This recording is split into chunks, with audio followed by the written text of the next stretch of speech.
수강생 여러분 안녕하세요. 경비지도사 1차 법학개론을 맡고 있는 고비안입니다. 이제 핵심 요약에 대한 내용을 보셔야 될 것 같아요. 역시 이제 법학개론은 이제 60점을 넘기시는 게 목표다 이렇게 공부하시면 되는 거죠. 물론 이제 말씀드렸었던 것처럼 민간경비론하고 이제 합해서 이제 점수 60점이 넘는 거라서 약간 민간경비 쪽을 좀 더 점수를 획득하신다 생각하시고 여기 약간 그래도 60점을 목표로 하셔야 됩니다. 그래야 조금 몇 개 틀려서 한 50점 면절이 하고 민간경비 조금 더 맞춰서 이제 합격하실 수 있기 때문에 최소 못해도 60점 아니면 조금 높여져야만 70점 정도를 목표로 공부하시면 무난히 1차를 넘어가실 수 있다라는 말씀을 드릴 수 있죠. 특히 이제 법학 일반 이 부분이 10문제 정도 대략 한 25%가 나오는 부분이라 이 부분은 내용 자체도 맨 처음이라 좀 어려우실 수도 있는데 뒤에 부분 민법이나 이런 데보다 쉽거든요. 그럼에도 불구하고 문제 자체가 많이 나오기 때문에 이 부분에 좀 시간을 많이 할애해서 설명을 역시 핵심 요약임에도 불구하고 설명드릴까 합니다. 그러면 처음 내용부터 보실까요? 법의 이제 정의라는 부분이 우리 핵심 요약 교재에 나오고 있을 거예요. 법이 무엇이냐, 이 정의라는 건 definition을 얘기하는 건데 법이라는 게 뭐냐 그러면 사회규범이다 강제규범이다 뭐 이런 얘기가 나올 겁니다. 법이라는 건 사회 속에 있는 겁니다. 사회를 이루고 있지 않으면 법은 필요가 없어요. 이 사회질서 즉 인간의 국민의 안녕이라고 합니다. 안녕질서라고 하는데 이 안전을 보호하고 또 원활한 어떤 사회생활을 위해서 법이 존재하는 거죠. 그렇기 때문에 이걸 어기는 자에게는 강제를 할 수밖에 없고요. 이 문화규범이다라는 표현은 이 문화라고 하면 자꾸 이제 우리가 이제 생각하기에는 막 한류 문화 막 노래 무슨 춤추는 거 이런 거 보통 생각하시는데 일반적으로 컬처라고 이제 영어로 얘기하는 이 문화라는 개념은 사회 전체를 아우르는 개념이에요. 그래서 어쩌면 이 사회나 문화나 큰 차이가 없죠. 이 사회라는 건 사람들이 모여 있는 걸 생각하는 거고 그 사람들이 무엇인가 하는 걸 문화라고 하는 거기 때문에 결국 그 문화에 따라서 법도 바뀔 수밖에 없거든요. 아무래도 이제 서양 사람들 문화는 조금 자유주의적이죠. 개인주의적이고. 근데 이제 우리나라와 이제 일본이나 중국 같이 동양권은 조금 이제 공동체주의가 훨씬 강하죠. 그러니까 다 같이 전체적으로 뭔가 해야 되는 게 아직도 좀 강하게 남아져 있죠. 이게 이제 문화적 성질을 가질 수밖에 없는 문화규범이다 이런 얘기가 나오는 거죠. 근데 이런 것들 쉬운데 이 당위규범이라는 개념이 나오는데요. 이 당위라는 게 무엇이냐 그러면 우리 교재에도 아마 표시가 돼 있을 텐데 이 자연법칙과 좀 구별해서 봐야 됩니다. 그러니까 법이라는 것과 이 자연법칙이라고 하면 그다음에 이제 규범이라고 얘기하는 것들 가장 대표적인 게 이제 법인데 이거 사이에는 좀 차이점이 있어요. 여기는 존재라고 얘기합니다. 존재. 그래서 이제 그때 말씀드렸지만 sein 이렇게 해서 sein이라는 건 독일 말로 있다 이겁니다. 있다. 비동사예요. 있다. 근데 여기는 뭐뭐 해야 한다는 거예요. 그래서 이걸 당위규범이라고 부릅니다. 당위. 마땅히 그렇게 돼야만 한다라는 게 한자 말로 당위죠. 그래서 여기를 졸렌이라고 하는데요. 이게 이제 독일 말인데 딴 게 아니라 이게 should 그러니까 should 또는 영어로 하면 must 어떻게 돼야 된다. ought to be 이런 겁니다. 이게 영어까지 제가 할 필요는 영어 단어가 정확히 안 와서 조심해야 됩니다. 저는 should가 낫겠네요. 영어 잘 못해가지고 이런 느낌이다. 그러니까 그렇기 때문에 여기는요 인과관계예요. 필연적이죠. 인과관계나 필연적이라는 것은 제가 무언가를 던졌으면 아래로 떨어질 수밖에 없다. 물은 아래로 흐르고요. 해는 동쪽으로 뜨고 이런 거는 제가 아무리 바꾸려고 해도 인간이 아무리 바꾸려고 해도 안 되는 거죠. 그래서 필연적으로 일어나는 거예요. 근데 여기는 그게 아니라 우연이라 그 뜻이 아니라 여기는 안 할 수도 있어요. 사람을 죽이지 말라라는 게 당위거든요. 법규범이거든요. 그래도 사람을 죽이는 경우들이 있어요. 그러니까 여기는 뭐뭐 하지 말라 또는 뭐뭐 하라 이렇게 얘기해도 방법이 없는 거고 여기는 그렇게 했을 때 이걸 안 지키는 애들이 생기니까 여기서 어떤 게 된다? 강제를 부여할 수밖에 없게 되는 거죠. 그런 성질이 있는 거죠. 그러니까 목적규범이라고 부르게 돼요. 그래서 목적이라는 건 뭘 시키게 된다는 거죠. 뭘 시키게 된다. 이런 차이점이 있다라는 거를 아실 수 있습니다. 우리 교재에도 여기 구속법칙이라고 얘기하는데 구속법칙이라는 건 필연을 얘기하는 거예요. 방법이 우리 인간이 어떻게 법으로 정한다고 해서 사람이 죽으면 슬프죠.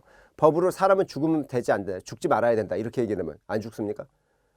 서쪽으로 해가 뜨라고 법으로 다음부터 내일부터는 서쪽으로 해가 뜨는 거다. 법으로 정하면 서쪽으로 해가 떠요? 그렇지 않죠. 그래서 자유의지로 변경할 수 있는 성질이 아니고 여기에 왜 자유법칙이라고 얘기하냐면 인간의 자유에 달려 있다는 거예요. 하든지 말든지가. 다만 자유롭게 개판을 치면 그때는 법적으로 목적을 따라서 강제할 수밖에 없다. 이런 얘기 나오죠. 여기에 법원들이 몇 개가 나오는데 법원들은 뭐냐면 이제 사회규범에 사회 있는 곳에 법이 있다라는 게 이제 사회규범을 중시하는 것이고 이 강제규범과 관련해서 예링이라는 사람이 있어요. 예링이라는 사람이 얘기한 걸 좀 봐두셔야 되는데 예링이라는 사람이 이제 독일의 법학자인데 한 1800년대 후반의 분이죠. 한 지금으로부터 한 150년 전쯤에 계셨던 분인데 이분이 뭐라고 하냐면 강제가 없는 법이라는 것은 타지 않는 불이랍니다. 의미가 없다는 거죠. 타지 않는 불이 무슨 의미가 있어요? 불꽃이 있고 일어나야지. 그 다음에 비추지 못하는 등불이래요. 비추지 않는 어떤 등불. 그럼 뭡니까? 그게 뭔 의미가 있습니까? 그래서 실효성이 없다는 거죠. 그래서 예링이라는 사람이 얘기했던 법문, 강제력이 없는 법은 타지 않는 불이요. 그 다음에 비치지 않는 등불이다라는 표현도 좀 알아두시면 좋겠고 여기 보시면 정의에서 세상이 망하더라도 정의를 지켜야 된다. 법을 지켜야 된다. 이건 이제 칸트라는 분이 얘기했던 겁니다. 이게 정언명령이라는 거와 이제 일맥상통하는 것이고 한목적적이라는 거는 이거 뒤에 이제 다시 나오겠지만 한목적인 건 그 시대마다 그러니까 아까 이 문화규범이라는 것과 관련돼 있어요. 한목적성이라는 것은 우리 교재에 나오고 있는데 뭐냐면 그 시대와 상황에 따라 다르다는 거죠. 우리나라 같은 경우나 이제 동양권은 조금 더 단체주의적, 공동체주의적이니까 강하고 여러 명이 같이 뭔가를 해야 되고 혼자 튀면 좀 뭐라고 하고 그러잖아요.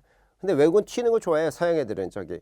그래서 미국이나 뭐 유럽, 프랑스, 독일, 뭐 영국 이런 애들은 뭐 조금 자유롭게 해야지 왜 사람들이 뭐 네가 뭔데 단체적으로 이런 건 이제 시대만 그래서 이제 법도 그에 따라서 조금씩 그 상황과 시대에 따라서 조금씩 달라진다. 이게 이제 한목적성이고 문화규범인데.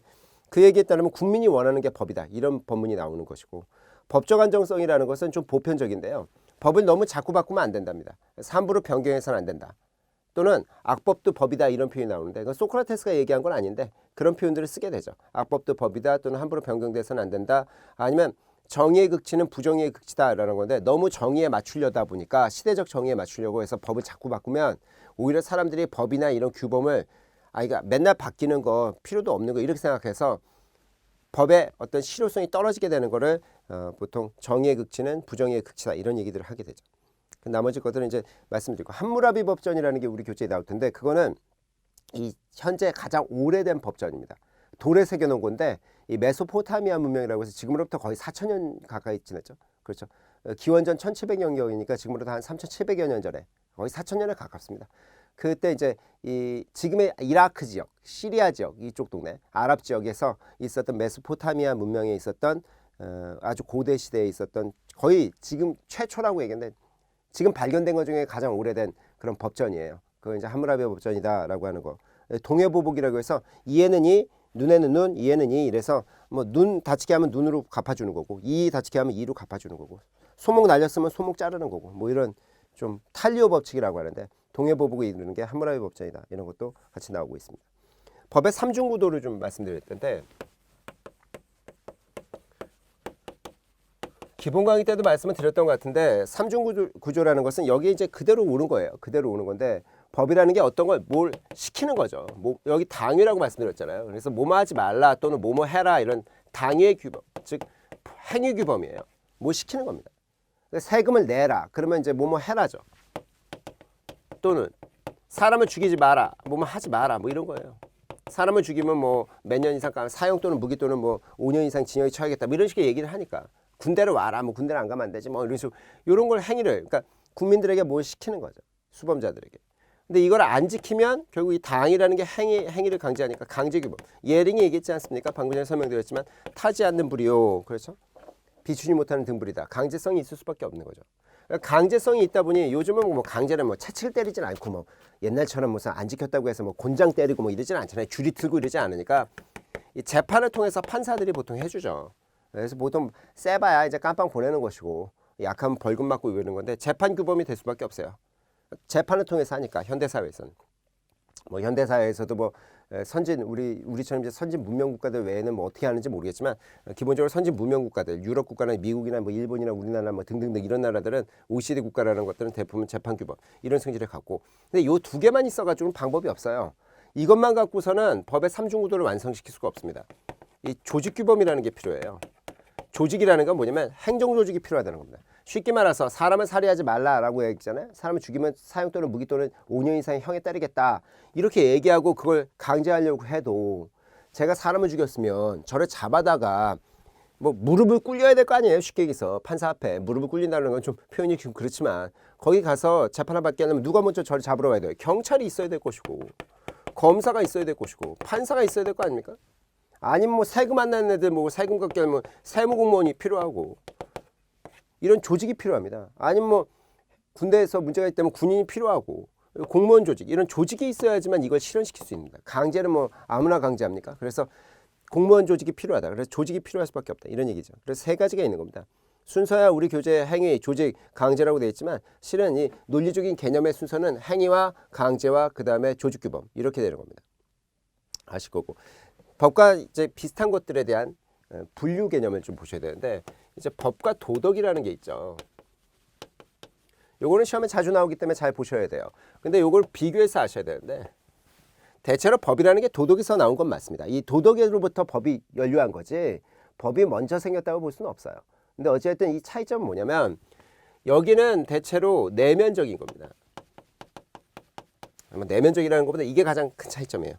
여기는 안 되면 강제적으로 어떻게 해요? 깜빵이 넣든지 뭔가를 제재를 가하죠.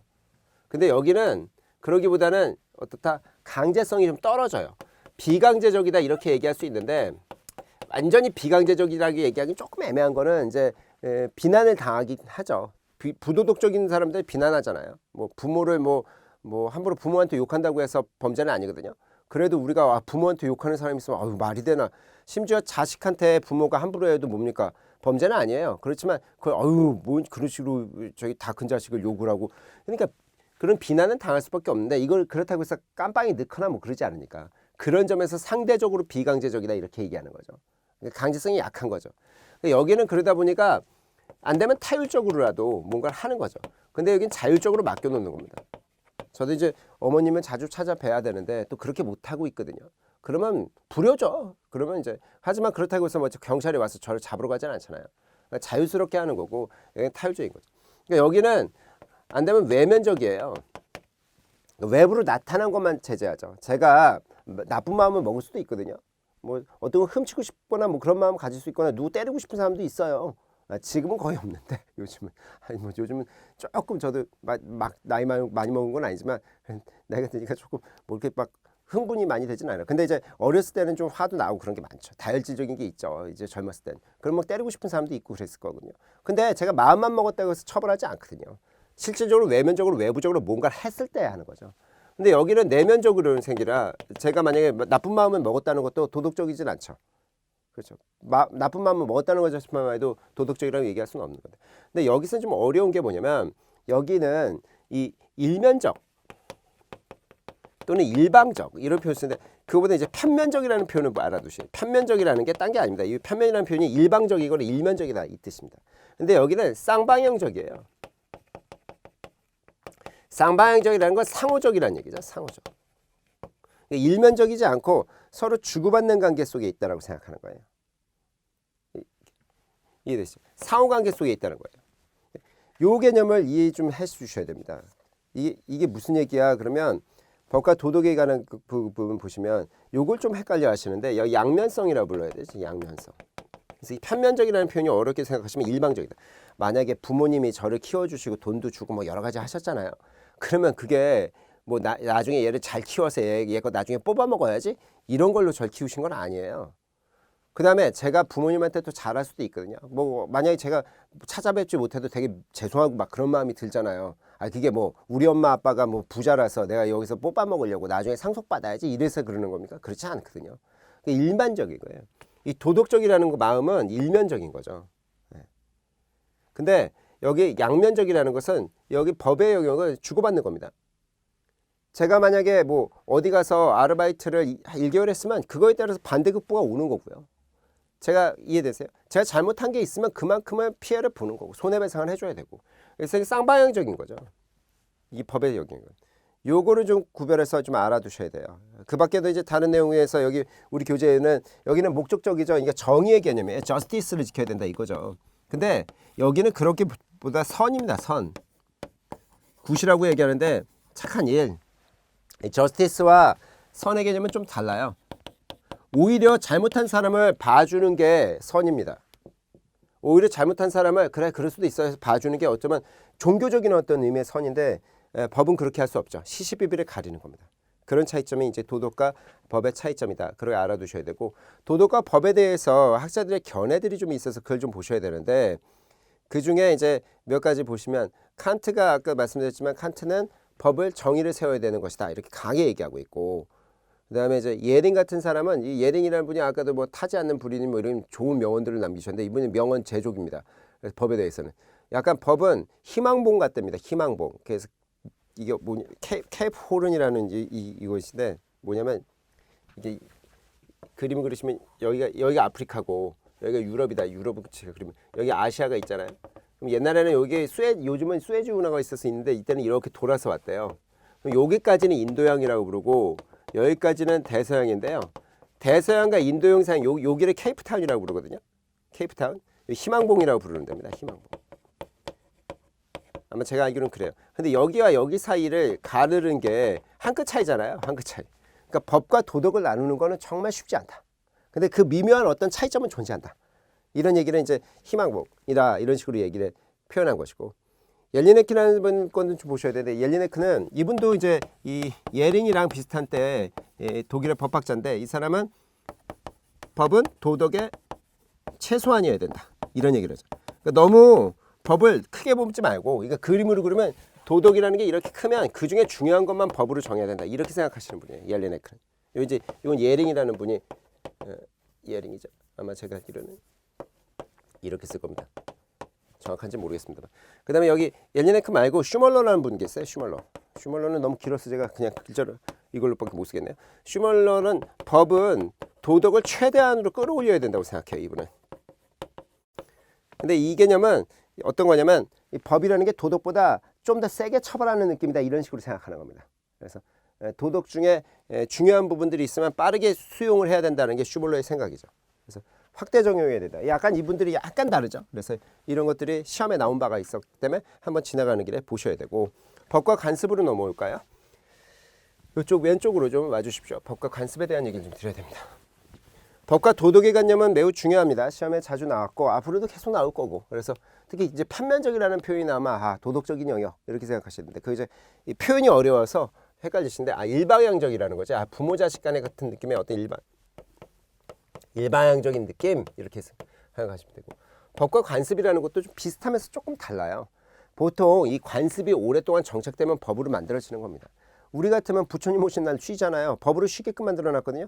그 일종의 오랫동안 우리가 불교적인 게 좀 강해서 이게 오랫동안 관습적으로 내려오니까 이게 정해져서 이제 법으로 만들어진 거고 또 우리나라에 기독교인들도 많으시니까 크리스마스는 뭐 이렇게 쭉 노는 뭐 이런 느낌이 경축하는 기분이니까 그것도 법으로 만든 것이고 이런 관습들이 이제 법으로 이동하는 건데 이 관습과 법을 약간 다르게 본다면 관습이라는 게 아직 법으로 이동하기 전까지는 그냥 관행일 뿐이에요. 그 얘기는 지킬 사람 지키고 안 지킬 사람 안 지키고 뭐 이건 억지로 할 수 없죠. 근데 여기는 지키고 안 지키고는 여기는 강제적이어야 된다는 겁니다. 그러니까 여기도 약간 도덕적인 어떤 느낌인데 근데 여기는 다만 이런 건 있습니다. 상거래 관행 같으면 여기는 특정한 사람들 특수한 관계 속에 있는 사람들만 지키는 경우도 있어요. 뭐 어떤 거냐면 무슨 경매하시는 분들 막 이렇게 뭐 자기들 있어요.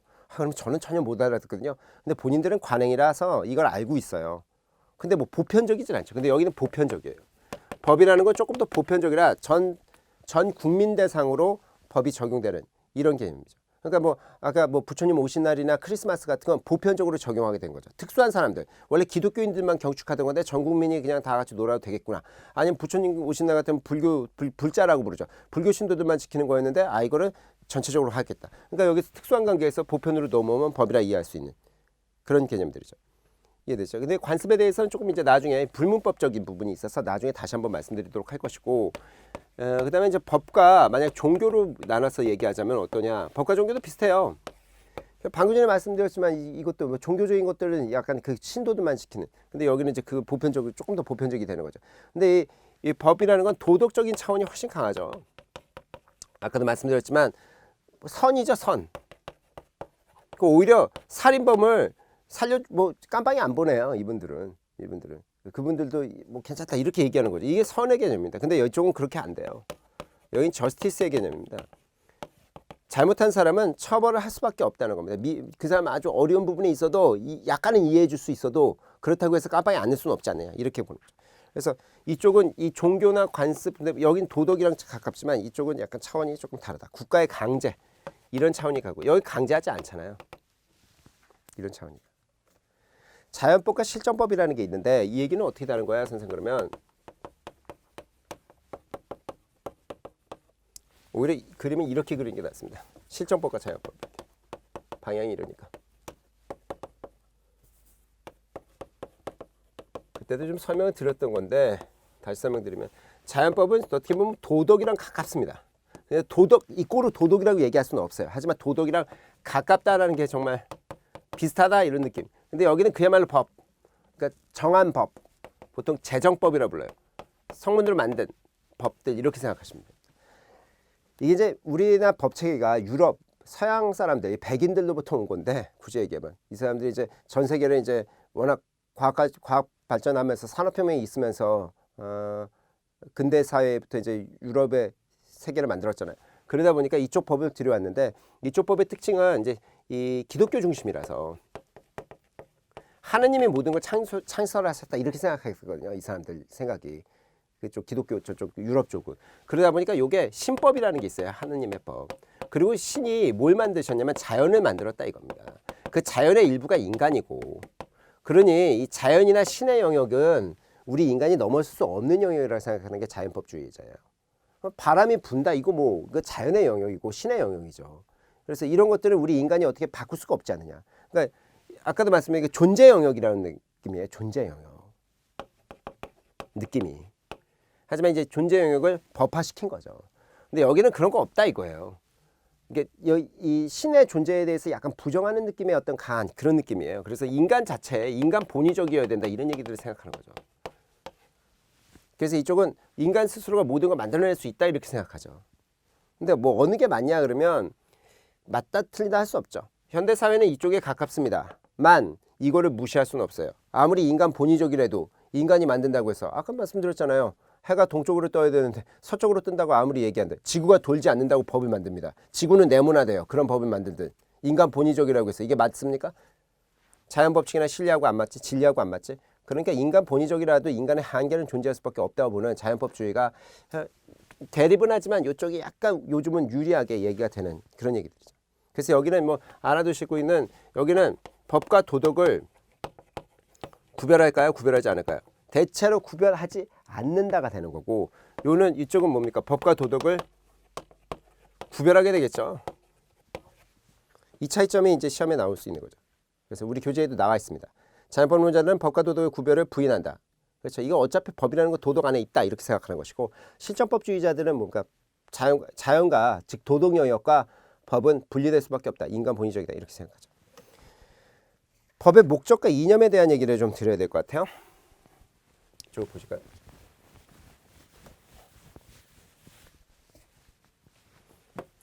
법의 이념이라는 게 있습니다.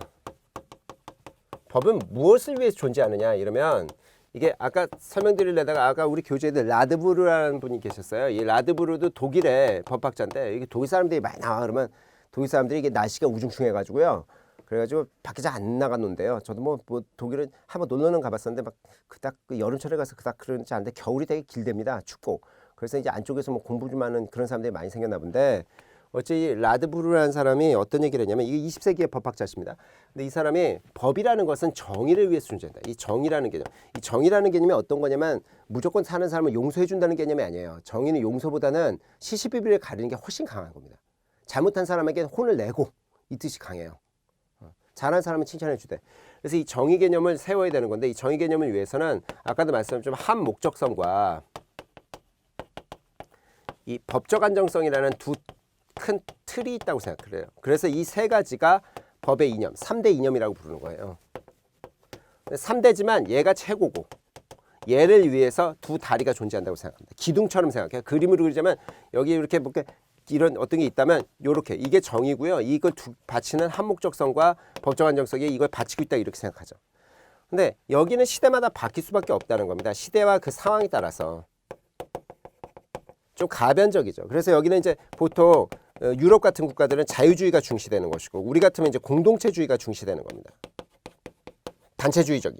근데 이거는 그때마다 국민이 그 무엇을 따르느냐에 따라서 우리 같으면 분명히 한 20, 30년 전 제가 어렸을 때 뭐 공부할 때는 단체주의가 진짜 셌어요. 뭐 학교에서 어디 안 간다 그러면 뭐 수학여행 안 간다 그러면 말도 안 되는 얘기였습니다. 요즘은 수학여행 안 가요. 그러니까 이미 이 공동체주의 쪽에서 자유주의로 많이 넘어온 거죠. 그러니까 바뀌고 있는 거예요. 간통죄 같은 게 사라진 게 그런 거 아닙니까? 도덕관념이 조금씩 바뀌고 있는 거죠. 그래서 한목적성이라는 건 국민의 뜻에 맞춘다 이 뜻입니다. 근데 법적 안정성은 국민의 뜻에 맞춘더라도 너무 많이 바뀌면 안 된다고 생각하는 거예요. 너무 자주 바뀌면 어떡할 거냐. 그래서 여기는 그렇게 자주 바뀔 수는 없다. 그래서 여기 보시면 우리 교재에 아마 한목적성 쪽에 자유주의는 개인주의로 나타날 것이고 공동체주의는 아마 단체주의라고 얘기할 겁니다. 근데 좀 재미난 게 뭐냐면 우리 한목적성계 우리 교재에 뭐라고 나올 거냐면 이 문화주의라는 게 있어요. 근데 이 문화주의는 뭐냐면 문화주의는 이 두 가지가 문화의 하나죠. 그래서 더 보편적인 개념이 있다고 생각하는 겁니다. 초인격주의. 이 라드브로가 얘기했던 건데 이게 상위 개념이라고 얘기하는데 그냥 문화주의는 그런 게 있다. 초인격주의. 근데 요 자유주의하고 공동체주의, 개인주의하고 단체주의가 왔다 갔다 한다. 단체주의를 초개인주의라고 얘기하는 거죠. 초개인주의. 그러니까 이게 우리는 초개인주의, 즉 단체주의가 강한 거고 서양 애들은 개인주의가 강한 거죠. 근데 법적 안정성이라는 게 훨씬 시험에 많이 나오는데 법적 안정성이라는 건 뭐냐면 여기는 아까도 말씀드린 함부로 법을 바뀌어서는 안 된다. 이런 얘기죠. 우리 교재도 법적 안정성에 의해서 법이 명확해야 된다. 성문법주의 같은 게 보통 법적 안정성과 관련이 높은 겁니다. 성문법주의가. 그 다음에 입법 질서를 함부로 변경해서는 안 된다. 그러니까 만약에 그러니까 예를 들어 드리면 만약에 이제 교통비가 뭐 버스 값이 한 1,300원, 400원 된다고 치면 오늘은 1,300원, 1,400원이야. 근데 내일 갔더니 2,000원이래. 그래서 오늘 2,000원이 뭐 갑자기 올랐네. 그래서 했는데 대목에 대 4,000원이래. 다음 날 갔더니 왜 4,000원이 됐지? 그래서 근데 그 다음에 갔더니 또 500원이래. 그럼 여러분들이 만약 외국 사람이 우리나라에 와가지고 여기는 교통비가 얼마나 버스 값이 얼마예요? 지하철 값이 얼마예요? 그러면 나도 모른답니다. 나도 몰라요. 그때 가봐야 알아요. 그러면 법이 아니라고 생각해요. 매일 바뀌면 어떡합니까? 그러면 너무 헷갈리죠. 그래서 이게 결국은 법은 함부로 바뀌어서는 안 된다. 이런 얘기가 나오는 거죠. 이해되시죠? 그래서 그에 대한 얘기들이 요 사이에서 그래서 여기 한목정성 같으면 아까 국민의 뜻에 따라야 된다 또는 우리 교재에 나오는 게 민중의 행복, 국민의 행복이 법이다. 이런 얘기가 나오고 법적 안정성은 요게 제일 중요해요. 더 시험에 자주 나오는데 함부로 변경돼서는 안 된다. 악법도 법이다. 정의를 너무 하려고 하면 정의의 극치는 부정의의 극치다. 이런 얘기가 나오죠.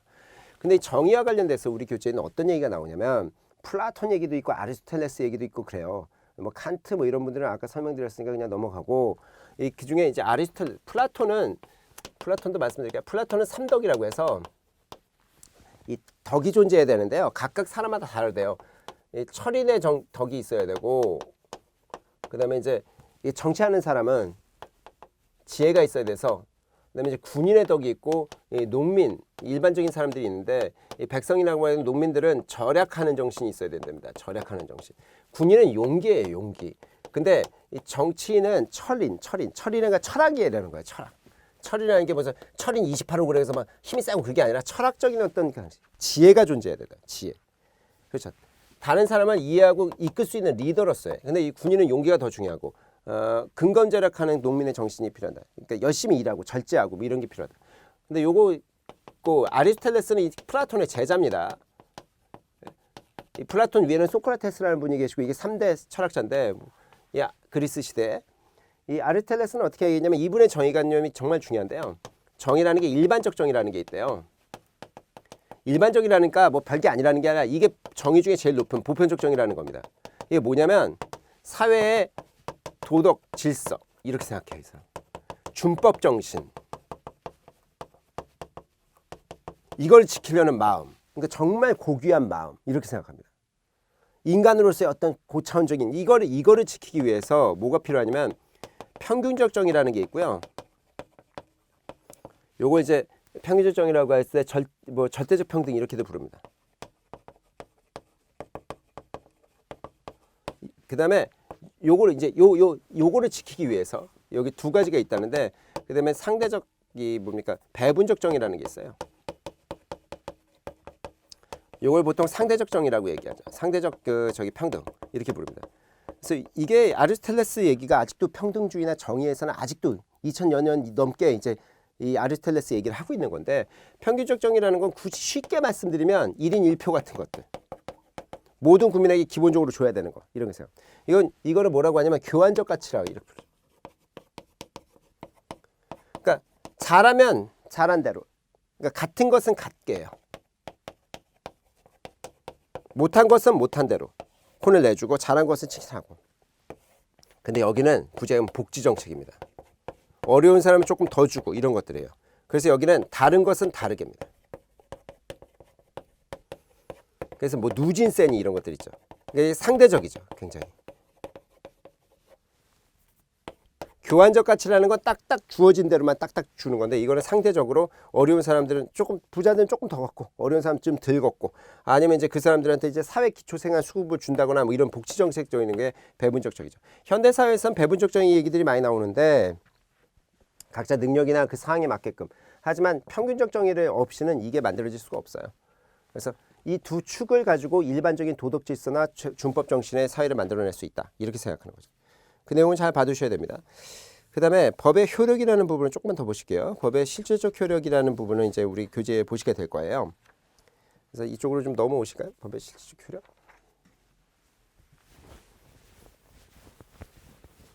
이미 기본 강의 때 설명을 드렸던 겁니다. 그러나 이제 그래도 그 중에서 뭐 중요한 거, 중첩적이지만 보고 또 보고 봅니다. 시험의 중심은 반복이에요. 반복. 봤던 거 또 보고 봤던 거 또 보고, 좀 진력이 난다, 이래야지 이제 기계적으로 풀어낼 수 있는 겁니다. 근데 여기 이제 이 효력이라는 것은 첫째로 말씀드릴 수 있는 게 시간적 효력을 말씀드릴 수 있어요. 언제서부터 언제까지냐? 그럼 당연히 만들어진 때부터 없어진 때까지죠. 그래서 법이 이 시행된 때부터, 시행이라는 건 이제 제정됐다는 겁니다. 만들어져서 또는 만들어졌던 게 바뀌었든 간에, 시행이라는 건 시작. 수행되기 시작돼서 폐지될 때까지. 사람도 태어나서 죽을 때까지가 존재하는 거듯이 법도 만들어져서 시작해서 사용돼서부터 끝날 때까지, 이렇게 보는 거죠. 그러면 시작점은 뭐냐? 만들어진 때죠. 뭐. 그러니까 여기 제정이나 개정 같은 게 만들어지는 것이고, 그러면 대체로 만들어진 날부터 바로 시행되기는 어려워요. 아니 인간도 오늘 만들어진 다음에 오늘 나왔습니까? 10개월 동안 엄마 뱃속에 있다 나왔지? 그러니까 법도 만들어진다면 보통은 날짜를 정해줘요. 보통은 국회의원들이 만들 때 입법자라고 하거든요. 국회의원은 법을 만드니까 이 사람들이 날짜를 정해주는데, 날짜를 안 정해주면, 별도의 얘기가 없으면 20일이 경과하면, 별도의 얘기가 없으면입니다. 언제나 그런 게 아니라 별도로 날짜를 정해주는 게 맞는데, 20일이 경과하면 그때부터 뭐 언제부터 공포하고, 공포라는 건 이제 발표했다는 거예요. 법이 이렇게 만들어졌습니다 라고 얘기한 다음에 20일이 지나면 그때부터 시행입니다. 그래서 요 20일이 시험에 곧잘 나옵니다. 별다른 얘기가 없으면 언제부터냐? 그러면 공포한으로부터 20일 이후에만 시행된다. 근데 이제 국민의 권리나 자유를 제한하는 것들이 있어요. 세금 같은 거 올리는 그런 개념들, 아니면 의무를 부과하거나 뭐 이런 거. 만약에 군대를 무슨, 지금은 요즘 많이 줄여주고 있는데 늘리겠다 이랬잖아요. 뭐 6개월 더 늘리겠다 이래버리면, 요건 별도의 얘기가 없으면 30일 경과부터 실시. 요런 건 좀 세기 때문에 한 10일 정도 더 줘요. 사람들이 좀 준비할 수 있는. 근데 요거는 잘 안 나오는데 요게 좀 많이 나오니까 알아두시고. 근데 시행일을 정하면 시행일을 정하는 것이고. 폐지는 언제냐? 폐지는 없어지는 거거든요. 근데 이제 없어지는 거야 뭐 당연히 없애겠다고 얘기하면 없어지는 것이고. 근데 이제 보통 새로운 법이 생기잖아요. 신법이 시행되면 그때부터는 국법은 사라지는 거죠. 보통 그렇게 봅니다. 근데 국법의 효력을 유지시켜주는, 그러니까 구체 얘기하면 새로운 남자친구 생기면, 새로운 여자친구 생기면 옛날 구 남친 구 여친은 없어지는 걸로 봐야지. 이게 그대로 유지되면 양다리 아니에요. 그건 말이 안 되지. 그러니까 이거는 없어지고 이거 이제 시작되는 건데, 이때 있어서 만약에 그래도 뭐 국법 없앴다 하더라도 이걸 그러니까 효력을 약간 유지시켜야 될 필요성이 있어요. 만약 뭐 남자 구 남친 구 여친한테 받았던 물건들을 버리고 그래야 되는 작업들이 필요하니까. 그러니까 이때 경과 규정이라는 걸 둬서요.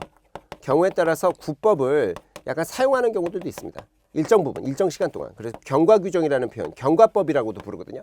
그래서 이런 게 있다라는 것도 알아두셔야 됩니다. 이제 우리 교재에도 그런 얘기들이 좀 나오고 있을 겁니다.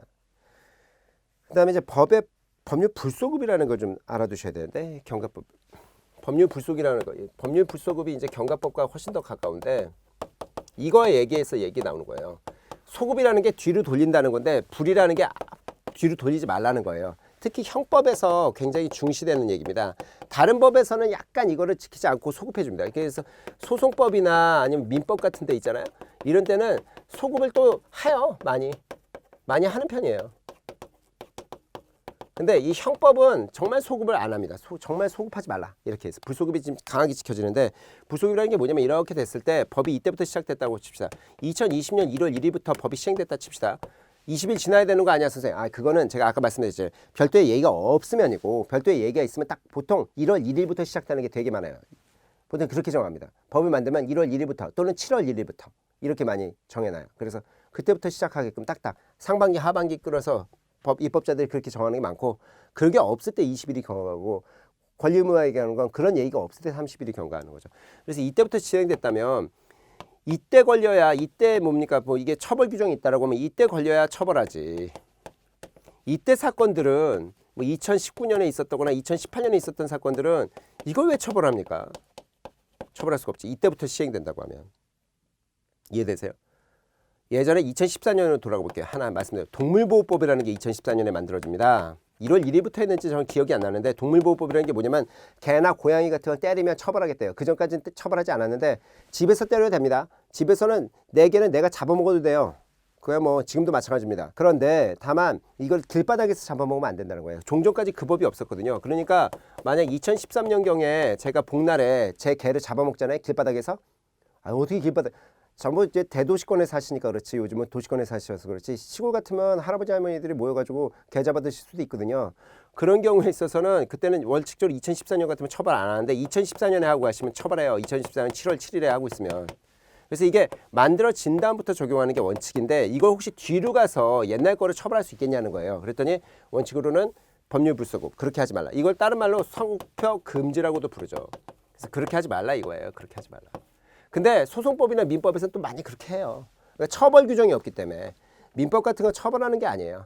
그래서 처벌 규정에선 불문율 불소급이 좀 정확히 적용되지만, 그렇지 않으면 이게 기득권을 유지하는 차원입니다. 기득권 유지하니까, 기득권이라면 무조건 나쁜 것만 생각하시는데, 만약에 뭐 의사 자격을 받은 사람 있잖아요. 그러면 뭐 별다른 일이 없으면 죽을 때까지 변호사 자격증도, 그런데 그러면 그때 그 사람이 그거 합격했던 걸 기준으로 해서 인정해 주는 거죠. 근데 소급해서 그 사람들의 권리를 날려버릴 수가 없죠. 그런 식으로 가는 거죠. 그래서 소급해서 만약에 경제적인 어떤 피해를 준다거나, 소급해서 뭡니까 형사처벌을 하겠다 이런 식으로 들어가면 그때는 법률 불소급 원칙에 적용해서 안 된다 이렇게 가는 건데, 다만 예외가 있어요. 만약에 이런 형법이라 하더라도 만약에 신법 적용이 유리하다, 누구에게? 범죄자에게 유리하다면 적용해 줍니다. 왜 범죄자를 우대하는 거야? 그러면 뭐 이거는 논쟁이 너무 긴데, 근데 뭐 시민혁명부터 막 쭉 설명되는데 그럴 수는 없고, 그냥 간단히 말씀드리면 누구나 범죄자가 될 수도 있다. 혹시나 잘못할 수도 있잖아요. 제가 나는 범죄자 안 돼. 교통사고만 일으키면 범죄자예요. 과실치사상. 근데 이거를 무조건 세게 처벌한다? 그렇게 되기 어려우니까 신법이 만약에 이 사람에게 유리하면 형량을 줄여줬다고. 이때는 만약에 교통사고 일으키면 3년 5년 때렸는데 이때부터 3년 때리는 걸로 하면 약해진 거죠. 그러면 종전의 것들도 낮춰줄 수 있다 이거죠. 그래서 피고인에게 유리하면 적용한다는 것이고, 아니면 공익상의 이유가 있잖아요. 불이익을 주는 한이 있어도 꼭 얘를 처벌해야겠다. 그러면 공익상의 이유가 있으면 예외적으로 소급을 합니다. 예외적으로 소급이 인정되기도 한다라는 거. 그다음에 장소적 범위를 좀 말씀드려야 되는데, 장소적이라는 것은 우리나라 법이면 어디까지 효력을 미치겠습니까? 미국? 러시아? 중국? 우리나라 아니지. 이렇게 그리면 이제 우리나라가 이렇게 있다고 한다면 그림이 좀 그렇지만 요 안쪽이죠. 요 안쪽. 근데 우리는 이제 생각하기에는 북한까지도 영향을 준다고 우리 헌법은 얘기하는데, 현실적으로는 좀 떨어지고, 여기 우리 알고 있는 우리 대한민국이라고 해서 여기까지만, 휴전선 아래까지만 보통 실효적으로 하죠. 근데 이 범위 내에서 뭐 울릉도 독도까지 다 이렇게 이 범위 내에서 효력을 미친다는 거예요. 그래서 대체로 다른 나라도 마찬가지인데 속지주의라고 해서 영토국권이라고 하는데요. 이 영토 안에서만, 그 안에 있는 모든 자, 모든 사람이란 뜻은 내국인이든 외국인이든 불문한다 이거예요. 외국 사람도요, 우리나라 안에 있으면 우리 법을 적용합니다. 그래서 마리아나 같은 거, 대마초 이런 거 풀면 우리나라는 불법이거든요. 근데 우리나라에서 뭐 네덜란드가 아마 마리아나가 합법인 걸로 전 들었는데, 이 네덜란드 사람이 와서 우리나라에서 피면 어떡할 거냐는 거예요. 우리가 처벌해요. 예. 근데 거기는 뭐 우리 네덜란드에서 안 처벌하는데 네덜란드에 가서 피라고. 우리 땅, 지, 속지. 우리 땅에 속해 있으면 우리 법을 적용하는 거지. 라는 얘기예요. 그다음에 속인주의라는 거는 인간이 중심입니다. 인간. 그래서 이게 영토 내외를 불문하고 영토 내외를 불문하는 거예요. 영토 내외를 불문한다는 건 세계 어디를 가든 내국인, 우리나라 국적자, 우리 국적자는 우리 법이 적용되는 겁니다. 예, 우리 법이 적용돼요. 그게 뭐냐면 혹시 잘 아시겠지만 뭐 연예인분들이나 무슨 뭐 스포츠 스타분들이 도박하시는 거 아세요? 우리나라 말고 저기 무슨 뭐 마카오니 뭐 라스베가스니 필리핀이니 그런 거 처벌해요. 근데 그 마카오니 뭐 라스베가스는 이게 합법이거든요. 그런데도 우리는 처벌합니다. 왜? 우리나라 국적자니까 그 사람들이. 그래서 유명한 연예인 같은 분들이 뭡니까? 그 도박죄로 처벌되고 그랬잖아요. 속인주의입니다. 속인주의. 그러니까 그 보호주의라는 게 있어요. 보호주의라는 건 크게 두 가지로 나눠지는데 이게 우리 교재에는 보호주의가 거기 밑에 아마 저기 장술적인 부분 보호주의 나오네요. 국가보호주의라는 것과 국민보호주의라는 게 있는 겁니다. 형법에 보통 나오는데요. 국가보호주의는 국가를 보호하겠다. 그래서 우리 교재에도 내란이나 외환, 내란은 뭐야? 구테타. 외환은 외국의 적을 끌어들이는 그런 거고요. 내란이나 외환. 외환이라니까 외국 돈 얘기하는 게 아니라 외환이라는 게 외국 군대를 우리나라에 끌어들이는 짓거리예요. 그 다음에 국기에 관한 우리나라 태극기를 뭐 불사른다거나 이런 짓거리를 한다거나 아니면 뭐 통화. 이게 가장 대표적인 건데 통화는 이제 우리나라 돈을 위조한다거나 유가증권은 뭐야 선생님? 우리나라 상품권 같은 거. 문화상품권이나 신세계 또는 뭡니까? 롯데 무슨 홈플러스 상품권 이런 거 유가증권이거든요. 가치가 있는 돈 종이다 이렇게 해서 이런 것들을 위조한다거나 아니면 공문서 또는 공인장. 인장은 도장이에요. 도장 이런 것도. 근데 여기 여기 제가 하나 알려드리니까 사인장이나 사문서는 아닙니다. 사인장이나 사문서는 아니고 공문장, 그러니까 국가의 문서나 국가의 도장 요런 것들 있죠. 요런 범죄를 저지르면 그러면 처벌합니다. 얘가 어느 나라 사람이든 간에 어디에 있든 간에 얘가 어느 나라 사람이고 어느 나라에 있든 간에 그러니까 만약에 예를 들어서 중국 사람이 무슨 뭐 필리핀에서 우리나라 돈을 위조했다. 우리가 처벌합니다. 이런 게 이제 국가보호주의죠. 국민보호주의는 뭐냐면 똑같아요. 여기도 비슷한데 여기는 뭐 범죄를 지정하는 건 아니고 만약에 우리 국민을 얘들이 공격하면 그럼 우리가 처벌하겠다. 만약 미국 사람이 미국에서 우리나라 한국 국적자를 칼로 찔러 죽이잖아요. 그럼 뭐 미국이 처벌하겠지만 우리나라에 들어오면 우리나라 또 처벌해요. 그래서 국민보호주의도 하죠. 그래서 국가보호주의, 국민보호주의가 있다라는 거. 그 다음에 이제 세계주의라는 게 뭐냐면 세계주의는 이거는 뭐 국적 뭐고 이건 이제 보호주의라는 건 피해자가 우리 국민을 얘기하는 거예요. 피해자가 우리나라 국민이나 아니면 이제 국가나 이건데 세계주의는 이겁니다. 이게 국적도 땅도 중요하지 않고 영토도 어딘지 내외를 상관하지 않고 외국이냐 내국이냐도 상관하지 않아요. 외국이냐 내국이냐도 전혀 상관하지 않고 그것도 상관이 없어요. 그 다음에 심지어 피해자가 우리나라 국민일 필요가 없어요. 우리 국민일 필요도 없고 외국인도 상관없어요. 이게 무슨 말이야 그러면? 요거는 딱 하나만 알아두시면 되는데 약취인과 인신매매입니다. 약취인이라는 건 뭐야 선생님? 그러면 그때도 기본 강의 때 말씀드렸죠.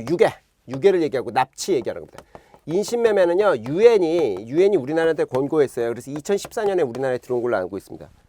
우리 안정하려고 했는데 유엔이 정하라고 그래서 유괴와 납치 그 다음에 인신매매에 대해서는 약취인과 인신매매에 대해서는 어느 나라에서 그러니까 만약에 예를 들어서 베트남 사람이 호주에서 필리핀 여성을 납치했대요. 근데 우리나라에 들어오면 우리가 처벌한답니다. 근데 뭐 보세요. 호주에서니까 속지주의 아니지? 그 다음에 뭡니까?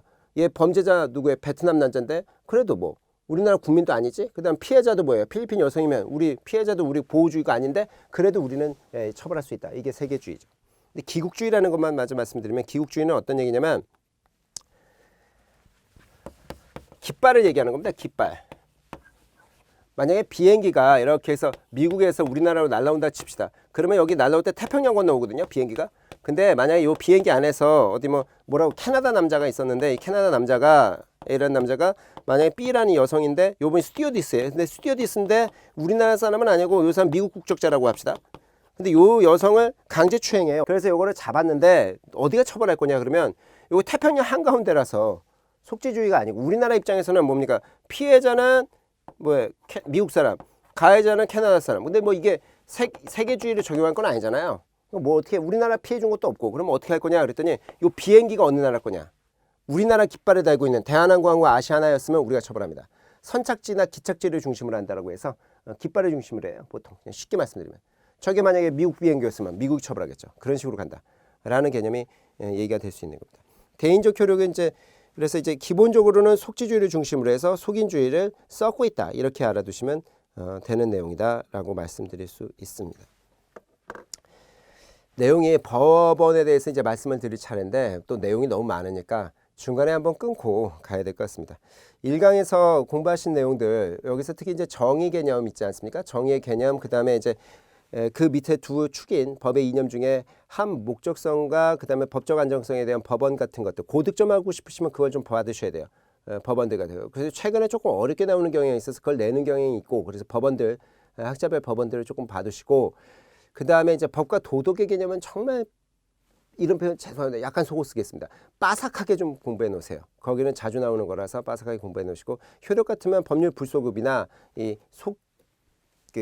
장소적 적용 범위에 대한 얘기들도 복습해 두시길 바랍니다. 그러면 다음번 시간에 찾아뵙고 법원서부터 법원이죠. 그 개념이 좀 어려운데 그것부터 다시 설명드리도록 하겠습니다. 수고 많으셨습니다.